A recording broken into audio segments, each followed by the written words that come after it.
Bonjour, c'est Philippe, bienvenue dans l'atelier.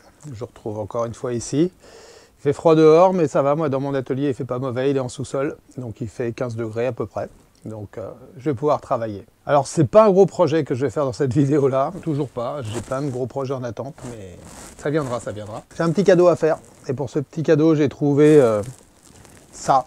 Ça c'est une bougie, et ça c'est une tasse. Les deux viennent de chez Action pour un prix ridicule. Moins de 2 € la tasse, 1 €, je sais plus combien la bougie. Une tasse avec des fleurs parce que c'est pour quelqu'un qui aime bien les fleurs et les décors avec des fleurs. Et puis la bougie, bon bah voilà, un modèle assez classique. Et avec ça, j'ai envie de faire un truc un peu sympa. Et le but de cette vidéo, c'est justement de voir qu'avec pas grand chose, on peut faire des petits cadeaux sympas. Il y a eu la période de Noël il n'y a pas très longtemps, j'ai fait des petits cadeaux sympas. En tout cas, moi, je les trouve sympas, et ceux à qui je les ai donnés les ont trouvés sympas. En tout cas, c'est ce qu'ils m'ont dit. Et donc, oui, on peut faire des choses sympas avec pas grand-chose, et au moins avec l'avantage d'avoir un cadeau personnalisé, fait maison, et voilà. Je pense qu'il y a des gens qui sont sensibles à ça, et à qui ça peut faire plaisir d'avoir une attention comme ça, qui se concrétise par un objet, déco, utilitaire, on peut mixer les deux. Là, le but, c'est que ça mixe les deux, que ça soit joli à la fin, et que ça serve à poser une tasse et à la garder sur un coin de table ou de bureau. Voilà, donc je ne vais pas faire plein d'explications dans cette vidéo parce que ça ne se justifie pas. Je vais utiliser ce que j'ai. Ce que j'ai, c'est les outils que j'ai, les outils DIY que j'ai éventuellement fait. Ça sera l'occasion de les revoir en action, de mettre des liens pour vous ramener vers les vidéos principales si vous voulez voir des détails. Et puis à la fin, comme d'habitude, un petit débrief. Et puis on voit ce que ça donne. Comme d'habitude, il n'y a plus qu'à.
Yeah.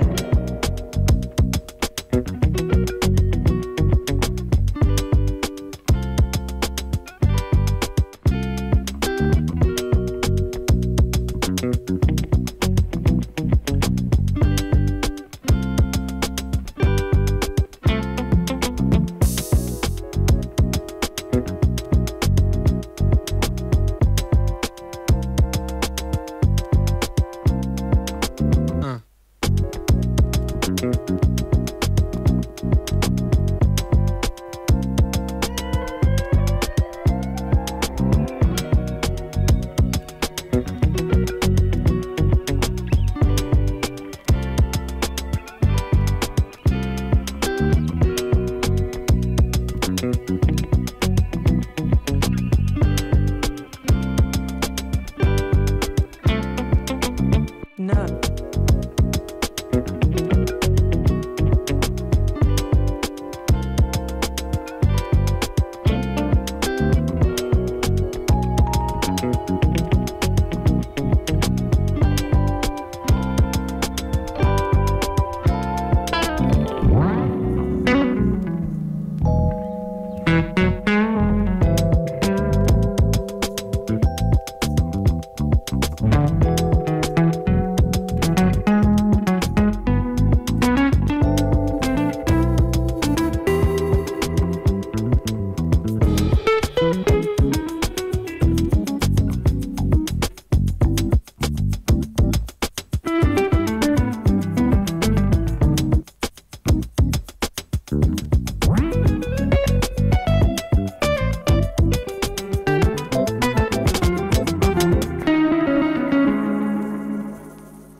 Bon, et bien voilà, je vous avais dit que ce ne serait pas le chantier du siècle, hein. C'était un petit truc, mais j'aime bien faire ce genre de choses.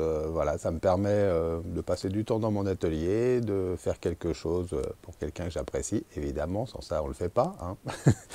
Et d'utiliser le matériel que j'ai à ma disposition, que j'ai mis en place petit à petit, la scie sous table, la défonceuse sous table, tout ça avec du DIY. La défonceuse sous table elle est complètement DIY la scie sous table, chariot de coupe est DIY avec l'accessoire qui permet de faire les angles à 45 degrés. Voilà, tout ça c'est des choses que j'ai mises en place il y a quelques temps, que je n'avais pas pendant les 30 ou 40 années précédentes et que j'ai découvert il y a maintenant quoi, un an, ouais, une bonne année. Et c'est tellement pratique, ça permet de gagner du temps. On peut faire tout ça avec des outils plus simples, hein, avec une scie sauteuse, avec pas grand chose, même avec une égoïne, hein, on pourrait le faire, ou une scie japonaise. Voilà, on pourrait faire à peu près la même chose. Bon, la petite découpe ronde, alors je l'ai faite à la scie sauteuse parce que je n'avais pas de scie cloche au bon diamètre. Ça aurait été plus simple avec une scie cloche et le rond aurait été encore plus rond, même si là il est assez rond. J'ai terminé à la lime et tout, j'ai un peu fignolé. Avec des outils, évidemment c'est plus simple, mais c'est le genre de bricolage qu'on peut faire avec vraiment pas grand chose, que je faisais avant. J'ai aussi refait évidemment les petits transferts. Maintenant que j'ai fait 2 vidéos qui traitent du sujet et que je vais pas dire que je maîtrise le sujet, mais j'arrive à un résultat assez correct et facilement. J'ai mis donc des petits transferts de chaque côté et un petit transfert au dos avec le QR code pour aller rejoindre directement la page Insta. Voilà, ça permet d'avoir un petit objet un peu fini, si je peux dire. Et avec la petite gravure, bon, voilà, là ça aussi c'est un truc que je fais depuis un moment sur les petits cadeaux que je fais.